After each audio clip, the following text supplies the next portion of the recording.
Dalam konflik Israel-Palestina beberapa waktu terakhir ini, termasuk dalam konflik beberapa tahun sebelumnya, kita sering disuguhi aksi dari sistem pertahanan milik Israel, yakni Iron Dome atau kubah besi. Dalam bahasa Ibrani, namanya adalah Kipat Barzel. Kesemuanya memiliki arti yang sama. Rudal-rudal dari sistem Iron Dome sukses mencegat dan menghancurkan roket-roket yang akan menyerang kota-kota di Israel. Dalam video ini, kita akan mengulas tentang kecanggihan dan prinsip kerja dari Iron Dome. Di sini, kita tidak akan membahas konflik antara Israel dan Palestina, tetapi hanya fokus membahas tentang teknologi dari Iron Dome. Tentang masalah Palestina, sikap kita jelas. Sebagaimana sikap bangsa Indonesia sejak dahulu selalu mendukung perjuangan rakyat Palestina untuk memperoleh kemerdekaan dan menentang penjajahan oleh Israel, serta menentang Zionisme dengan tidak pernah menjalin hubungan diplomatik dengan Israel. Kita lanjutkan pembahasan tentang Iron Dome. Iron Dome merupakan sistem pertahanan udara dengan tipe Siren atau Counter Rocket Artillery and Mortar. Jadi, sistem ini dirancang untuk menangkis serangan roket, artileri, dan mortir. Ketiganya memiliki persamaan, yakni lintasan atau trajektori berbentuk parabola dan umumnya tidak berpemandu atau unguided. Iron Dome dirancang untuk dapat menangkis serangan roket dan artileri yang ditembakkan dari jarak 4 km hingga 70 km. Iron Dome dikembangkan oleh Rafael Advanced Defense System dan Israeli Aerospace Industry. Sistem ini mulai efektif digunakan sejak tahun 2011. Iron Dome terdiri dari 3 komponen utama, yakni sistem radar, battle management and weapon control, dan unit peluncur misil. Yang pertama adalah sistem radar yang berfungsi untuk mendeteksi ancaman yang datang. Radar pada sistem Iron Dome menggunakan radar ILM-2084 yang dikembangkan oleh Elta System Limited, anak perusahaan dari Israeli Aerospace Industry. Radar ILM-2084 merupakan multi-mission radar dengan teknologi EISA atau Active Electronically Scanned Array, yakni setiap elemen antena radar memiliki transmitter tersendiri, sehingga bisa memancar gelombang multispektrum. Radar ini mampu mendeteksi peluru artileri dari jarak 100 km. Untuk target yang lebih besar seperti rudal bertenaga turbojet atau ramjet atau yang biasa diistilahkan sebagai air breathing target, radar mampu mendeteksinya hingga jarak 350 km.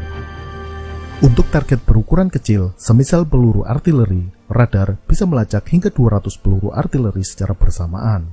Untuk target yang lebih besar seperti pesawat dan rudal, bisa dilacak hingga 1.200 target.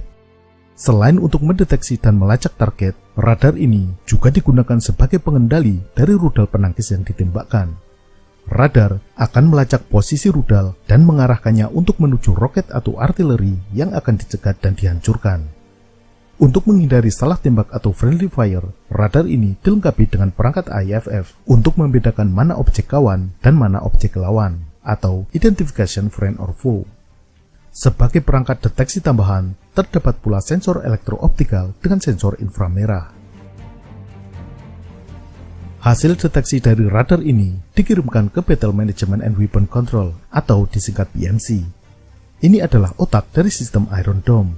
Di sini, hasil deteksi radar tersebut dianalisa. Dalam beberapa detik setelah target terdeteksi, sistem sudah mampu mengkalkulasi lintasan dari target dan memperkirakan di mana titik jatuhnya roket atau artileri tersebut. Dengan mengkalkulasi lintasan proyektil tersebut, sistem juga dapat mengetahui lokasi peluncuran, di mana nantinya dapat mengirimkan serangan balasan. Jika lintasan roket tersebut diperkirakan akan jatuh ke tempat pemukiman atau objek vital, maka sistem Iron Dome akan menembakkan rudal untuk mencegat dan menghancurkan roket tersebut. Namun, jika lintasan roket musuh tersebut menuju area kosong yang tak berpenghuni, maka sistem Iron Dome akan membiarkan saja roket tersebut. Sistem radar dan BMC ini umumnya berada di tempat yang sama, dilengkapi dengan power supply dan jaringan telekomunikasi. Posisi radar dan BMC berada jauh dari jangkauan musuh, dan umumnya ditempatkan di tempat yang tinggi untuk memaksimalkan jangkauan deteksi. Sedangkan komponen ketiga, yakni unit peluncur misil, ditempatkan terpencar-pencar di garis depan. Unit peluncur ini bersifat mobile dan selalu berpindah-pindah untuk menghindari serangan atau sabotase musuh. Sebenarnya, radar dan BMC juga bersifat mobile. antara unit peluncur dengan radar dan PMC dihubungkan dengan sistem telekomunikasi wireless. Setiap unit peluncur berisi 20 rudal atau interseptor yang bernama Tamir. Nama Tamir merupakan akronim dari Til Meyaret yang berarti rudal pencegat. Tamir merupakan rudal dengan pendorong roket berbahan bakar padat dan dilengkapi dengan active radar homing. Ketika diluncurkan, Tamir ini dikendalikan oleh sistem radar menuju target yang akan dicegat.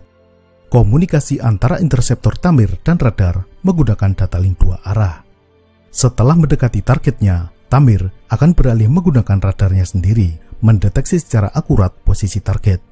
Dengan dikendalikan oleh sirip-siripnya, Tamir akan mengejar dan mencegat target. Interseptor Tamir dilengkapi dengan laser proximity yang terus mengukur jarak antara interseptor dan target. Interseptor akan meledak sedekat mungkin dengan target dalam rangka menghancurkannya.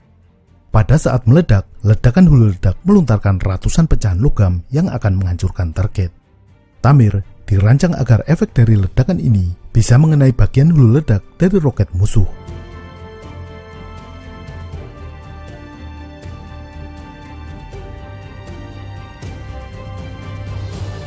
Kecanggihan dan efektivitas dari Iron Dome ini tentu harus dibayar mahal. Meskipun tidak ada data resmi berapa tepatnya harga per unit satu interseptor Tamir, namun beberapa sumber menyebut harga per unitnya antara 50.000 hingga 100.000 dolar, atau antara 700 juta hingga 1,4 miliar rupiah. Harga ini 100 kali lipat lebih mahal dibandingkan harga roket milik Hamas yang dicegatnya. Namun, jika berkaca pada konflik tahun 2014 bahwa beberapa roket dan mortir Palestina yang berhasil mengenai Israel menimbulkan kerugian material sekitar 560 miliar rupiah dan kerugian ekonomi 1,5 triliun, maka biaya Iron Dome ini masih sangat layak. Selain itu, Israel tidak perlu khawatir masalah biaya. Ada yang selalu siap untuk membantu, yakni Amerika Serikat. Pada tahun 2014, setelah Perang Gaza, Amerika Serikat memberikan bantuan darurat kepada Israel untuk produksi Iron Dome. Jumlah bantuan yang diberikan adalah 225 juta dolar atau 3,2 triliun rupiah. Hingga saat ini, Amerika Serikat telah memberikan 700 juta dolar atau 9,8 triliun rupiah kepada Israel untuk keperluan riset, pengembangan, dan produksi dari Iron Dome. Israel diperkirakan akan melipat gandakan jumlah dari unit peluncur Iron Dome. Ini karena sekarang Iron Dome bisa ditembus dengan serangan masif terus-menerus. Ketika interseptor pada peluncur habis, maka dibutuhkan waktu untuk mengisi ulang. Pada saat inilah terjadi kekosongan pada salah satu unit peluncur, sehingga roket musuh bisa masuk. Selain itu, untuk menyerang kota-kota yang berjarak dekat atau berbatasan langsung dengan Gaza, Hamas kini menggunakan roket dengan lintasan rendah. Lintasan roket yang rendah ini terbukti luput dari cegatan Iron Dome. Namun, Iron Dome hanyalah salah satu dari sistem pertahanan udara berlapis yang dimiliki Israel. Selain Iron Dome, Israel memiliki Drone Dome untuk menangkal serangan drone. Kemudian, sistem pertahanan udara jarak menengah Spider dan pertahanan udara jarak jauh yang bernama David Sling. Sistem-sistem pertahanan udara ini membentuk perisai berlapis yang sulit ditembus.